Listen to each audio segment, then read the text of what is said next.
pa rin sa impeachment, mga kababayan. Pwede ba lubayan natin to? Hindi syempre, di ba? Yan lang yun, mga kababayan.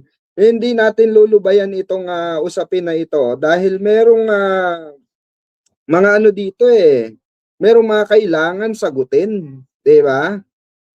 Merong mga kailangan sagutin, especially itong bank accounts.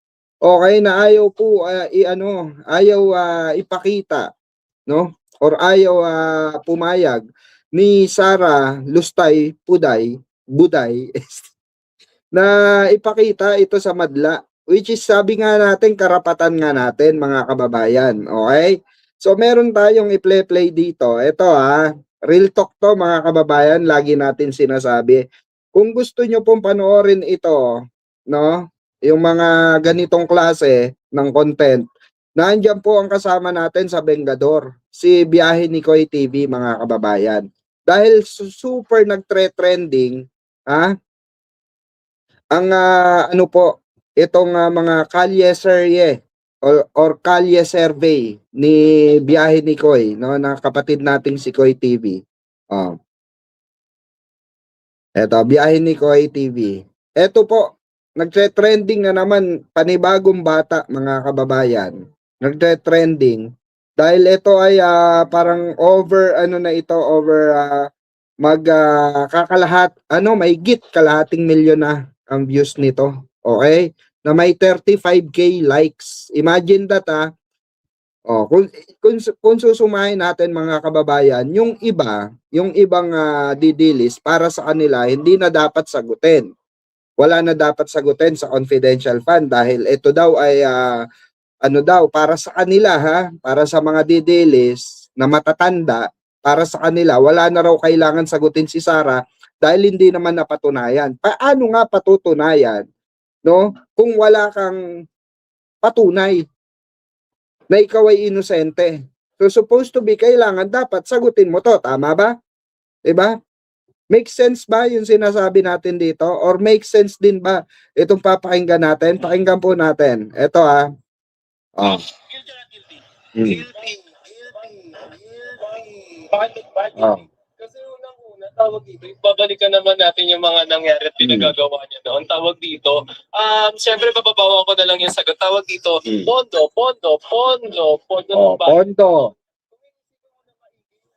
Mismo na nagamit niya, ang bilis mawala. Correct. Siya maipakita ko saan ginamit. Bata yan, mga kababayan, bata yan. Kumbaga ba tawag dito, hindi clear kung saan napunta yung mismo pera ng bayan. Hindi niya yung pera yun eh. Pera yun ng bayan. Pera yun ng bayan. Sabihin niya kahit yung puro sabihin niya palagi na ginamit niya para dito, para sa edukasyon, kung wala siya maipakita na kahit resibo man lang nun, ibig sabihin na may pagkakamali sa kanya o may problema. Tama. Anomalya. So, feel ko guilty siya kasi lalo na kung pinapatawag siya, usually hindi nga siya nagpapakita eh. Tapos kung magpapakita man siya, walang connecta sa sa pangyayari. Boom, sunog. Sa perspective, diba? Hindi talaga siya. Sa'yo, dapat ba siya magpaliwanag sa confidential fund? Dapat. Kasi yun nga, katulad nga ng sinabi ko, tawag dito, pera ng bayan yun. Hindi niya Correct. dapat pinapaliwanag niya kung saan napunta yun. Tama. Naging deputy secretary siya, naramdaman mo ba?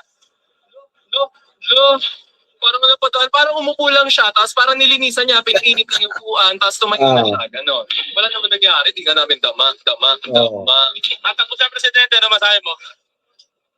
Huwag na, tigil niya na yan, wala na nga nangyari.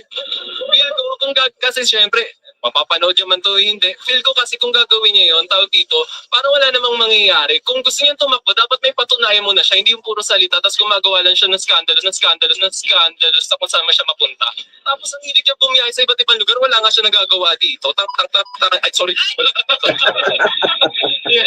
Freedom of expression niya. Freedom of expression. Papansin ko kasi tawag dito, alam mo yung wala naman siya nagagawa dito pero biyahe siya ng biyahe. Hindi ka naman si Biyahe ni Koy, di ba? Kasi tatakbo siyang presidente, anong gagawin niya? Dadalhin niya sa biyahe yung Pilipinas, ikot-ikot tayo all around the world, ganun. Hindi. May patunayan mo na siya. Maraming salamat po. Thank you very much. Thank you. Ayan nakita nyo, mga kababayan, ultimo ang kabataan ngayon. Yan yung sinasabi natin, mulat na sa katotohanan, ang mga kabataan ngayon, mismo ang mga kabataan, alam nila ang tama sa mali. Yun yung sinasabi natin. So kung gusto nyo mapanood yung full video nito mga kababayan, nasa YouTube channel po ni Biyahe ni Koy TV. Isa sa kasamahan natin sa Bengador na talagang masugid na biyahe kung saan-saan. Kaya nga biyahe ni Koy, di ba? At nagkakalya serye po kasama ang kanyang team. Okay? So dito mga kababayan, makikita natin ang katibayan na meron talagang mga kababayan natin Pilipino, especially yung mga batang botante ngayon. Batang botante ngayon, 'di ba? Na talagang mulat na sila sa kanilang kaisipan. For example, yung anak ko, mga kababayan, botante na to next year. 18 na ito. Oh. Kumbaga, na sila, meron na silang karapatan magsalita. Ha? O tatanungin natin hindi porke anak ko hindi nito alam kung tutusin mga kababayan na kung anong pinag-uusapan namin dito sa politika. Kumbaga ito literal, tatanungin lang natin kung naramdaman niya ba ang presensya ni Vice President Sara Duterte. Anak, halika nga. For the meantime, maistorbo ko yung pagkain mo. Ayan. Oh. Ito po interviewin natin ang aking anak. Mag-hi ka muna sa live natin. Ayan. So ito magdi-18 na po. Na to, boboto na to next year. Okay? So tatanungin kita anak. Nung panahon ba na na si Vice President Sara Duterte naging hinawakan niya ang DepEd. Ikaw ba bilang estudyante, naramdaman mo ba sa eskwelahan nyo yung presensya niya bilang isang vice presidente at nangangasiwa sa DepEd? Sa akin, hindi. Bakit? Hindi ko Bakit naramdaman. hindi mo naramdaman? Kasi, for me, yung mga ginagawa niya. Mga programa niya. Parang wala naman. Kasi pili lang rin yung programang ginagawa niya. Kung saan yung gusto niya siguro, ganun. Kumbaga, kung saan niya gusto lang gawin yung programa niya. Ganun. Kumbaga, selective para sa inyo. Pero, ikaw ba, kilala mo ba si Sara Duterte? hindi. Kailan ko Bakit? lang Bakit hindi mo siya kilala? hindi namin napapansin. Alam lang namin na nandun lang siya sa kumpanya. Hindi namin alam na taga DepEd siya. Ganun siya. Parang nakilala namin siya. Anong kumpanya? Anong kumpanya ba yung Anong kumpanya yung sinasasakupan nito? Alam lang namin mga estudyante, parang patawa lang siya dun sa ewan ko, hindi namin talaga. Ano ba yan na pag-uusapan nyo basically ng mga classmate nyo? Aware na ba kayo dyan sa mga, kasi next year, boboto na kayo. Kaya nga po, hindi, alam naman po namin na sa DepEd siya nagtatrabaho, pero yung sa mga ginagawa niya, hindi talaga namin nararamdaman. Ikaw bilang isang botante, sa tingin mo, kailangan ba niyang sagutin itong confidential fund? Bilang ikaw estudyante at boboto na next year. Ikaw ba naiintindihan mo tong confidential fund, yung kanyang pondo na kailangan ba niyang sagutin ito at buksan yung kanyang mga bank accounts? Ikaw, pananaw mo?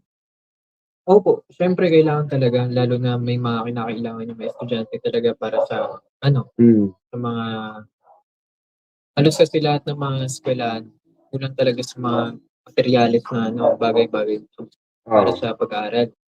So, syempre dapat imbestigahan yung confidential fund dun sa DepEd na nangyari, na overpricing ng mga goes sa employee, goes project, goes sa tawag dito student. Kasi halos talaga lahat ng mga pinapangako hindi talaga nangyari. Hindi talaga nangyari. Wala kayo, ikaw personally may natanggap ka bang allowance? Wala talaga. Kasi wala. Yung mga siguro binibigyan niya na talaga, halos pili yung mga ayan sa estudyante na nanggaling niya mga kababayan.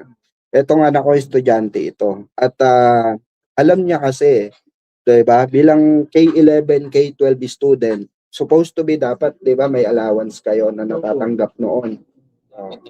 Wala siya natatanggap. Pero sabi ko nga, ako bilang isang ama, hinahayaan ko na lang dahil bakit po?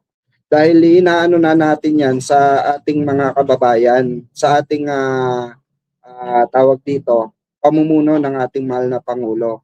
Pero so far nga, dahil napakalaki ng binahagi ng ating mahal na Pangulo sa budget ng education, di ba? Matutugunan yung pangangailangan ng mga estudyante, especially ng mga anak natin, di ba? So ikaw, anong mga payo mo doon sa sa darating na election 2028 sa mga kagaya mong kabataan na boboto na, na bagong botante? First of all, unang-una hindi talaga natin kailangan boto yung mga, lalo na sa Sara Duterte, yung mga pinapangako. Hindi na dapat binoboto yan.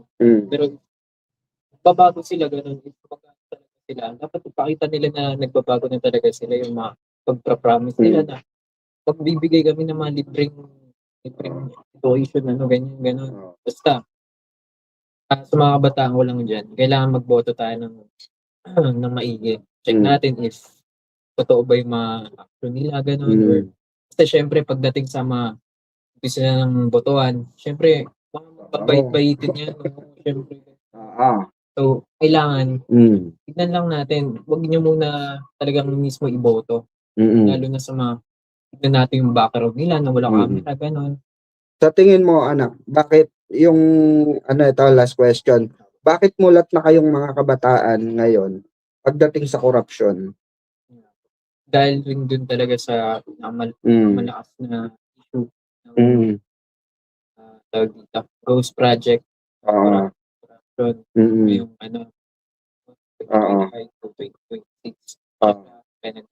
28, Kaya doon nag-active yung mga utak ng mga kabataan katulad ko. So, sila ako doon. Pero hindi ko ginaya yung nag-rally-rally, ganun. Hindi naman kailangan yun. Tsaka, bawal naman talaga sumali yung mga kabataan doon. Pwede lang naman nila maging active sila. Pero, hindi naman kailangan na lalabas ka para masali sa mga So, ang lang, sa mga payo ko lang sa kabataan, huwag na gumaya sa mga matatandang kailangan pang humanap ng gulo. Correct. So, parang pinapakinggan mo yung mga bayarang DDS na sumasali sa mga rally-rally na Vote properly, huwag kayong masyadong nagpapasilaw sa pera. Correct. Ayan, salamat anak. So ikaw, ibig sabihin, never mababayaran ang boto mo sa darating na eleksyon. Hindi mo pagpapalit sa salapi. Lalo na kay? Okay, salamat anak ha. Balik ka na sa iyong kapagkainan. Di ba narinig nyo? Ayan na, yan? Mismong mga kabataan na kasi ang namulat sa maling sistema na na ipinakita ng previous administration na ngayon kasalukuyan sinusugpo po ng ating mahal na Pangulong si PBBM. Diba? Biruin nyo mismo, ayan, K11 yan. K11 yan, hindi niya naramdaman yung mismo ni Sara Duterte. Diba? Diyan nyo makikita mga kababayan na kung saan kailangan talaga natin ng matibay na pundasyon ng pag-uutak. Yun yung sinasabi, utak, hindi bunganga. Kasi mostly ang mga didilis mga kababayan, mga DDS, puro putak lang puro bunganga, pero hindi marunong sa tamang argumento mga kababayan.